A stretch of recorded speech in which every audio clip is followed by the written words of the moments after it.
ನಮಸ್ಕಾರ ವೀಕ್ಷಕರೇ, Karnataka power TV ನ್ಯೂಸ್ಗೆ ತಮ್ಮೆಲ್ಲರಿಗೂ ಸ್ವಾಗತ. ವಾರ್ತೆಗಳ ವಿವರ. ಸ್ವಚ್ಛತೆ ಕಾಪಾಡುವಲ್ಲಿ ವಿಫಲವಾದ 3ನೇ ವಾರ್ಡಿನ ಕೌನ್ಸಿಲರ್. ನಗರಸಭೆ ಸದಸ್ಯರ ವಿರುದ್ಧ ಆಕ್ರೋಶ ವ್ಯಕ್ತಪಡಿಸಿದ ವಾಲ್ಮೀಕಿ ನಗರದ ನಿವಾಸಿ. ಗಂಗಾವತಿ ನಗರದ ಜಯನಗರ ಗುಡ್ಡದ ಏರಿಯಾದ ಜನನಿಬಿಡ ಪ್ರದೇಶದಲ್ಲಿ ಹಾವುಗಳನ್ನು ಕಂಡು ಸಾರ್ವಜನಿಕರಲ್ಲಿ ಆತಂಕ ಸೃಷ್ಟಿಯಾಗಿದೆ. ಹೌದು, ಹಾವು ಎಂದರೆ ಸಾಕು ಆರುಮಾರು ದೂರ ಸರಿಯುವ ಜನ ಇದ್ದಾರೆ.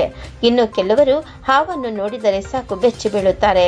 ಗಂಗಾವತಿ ನಗರದ 3ನೇ ವಾರ್ಡ್ ವಾಲ್ಮೀಕಿ ನಗರದಲ್ಲಿರುವ ಮನೆ, ಅಂಗಡಿ ಸೇರಿದಂತೆ ಸಾರ್ವಜನಿಕ ಪ್ರದೇಶಗಳಲ್ಲಿ ಹಾವುಗಳನ್ನು ಕಂಡು ಭಯಕ್ಕೊಳಗಾಗಿದ್ದಾರೆ. ವಾಲ್ಮೀಕಿ ನಗರದ ನಿವಾಸಿಗಳು ಏರಿಯಾದಲ್ಲಿ ಗಿಡಗಂಟೆಗಳು ಬೆಳೆದು ಹಾವುಗಳ ಕಾಟ ಹೆಚ್ಚಾಗಿವೆ. ಕೂಡಲೇ ಏರಿಯಾದ ಕಡೆ ಗಮನ ಹರಿಸಿ ಸ್ವಚ್ಛತೆಗೆ ಮುಂದಾಗಬೇಕು ಎಂದು ಹಲವು ಬಾರಿ ಕೌನ್ಸಿಲರ್ ಅವರ ಗಮನಕ್ಕೆ ಹಾಕಿದ್ರೂ ಇತ್ತ ಕಡೆ ಗಮನ ಹರಿಸಿಲ್ಲ ಎಂದು ಏರಿಯಾದ ನಿವಾಸಿಗಳು ಕೌನ್ಸಿಲರ್ ವಿರುದ್ಧ ಅಸಮಾಧಾನ ವ್ಯಕ್ತಪಡಿಸಿದ್ದಾರೆ.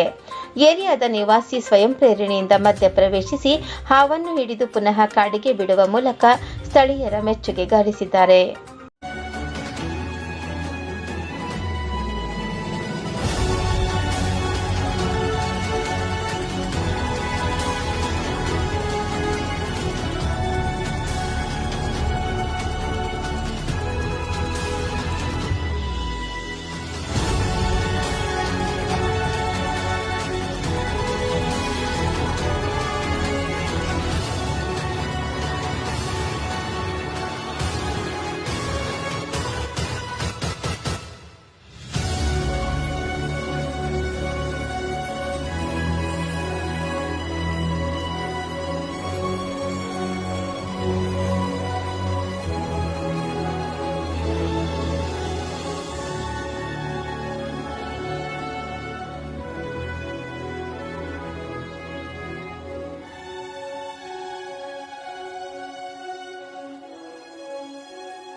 ನೀವಿನ್ನು ನಮ್ಮ ಚಾನೆಲ್ಗೆ ಸಬ್ಸ್ಕ್ರೈಬ್ ಮಾಡಿಲ್ಲವೇ?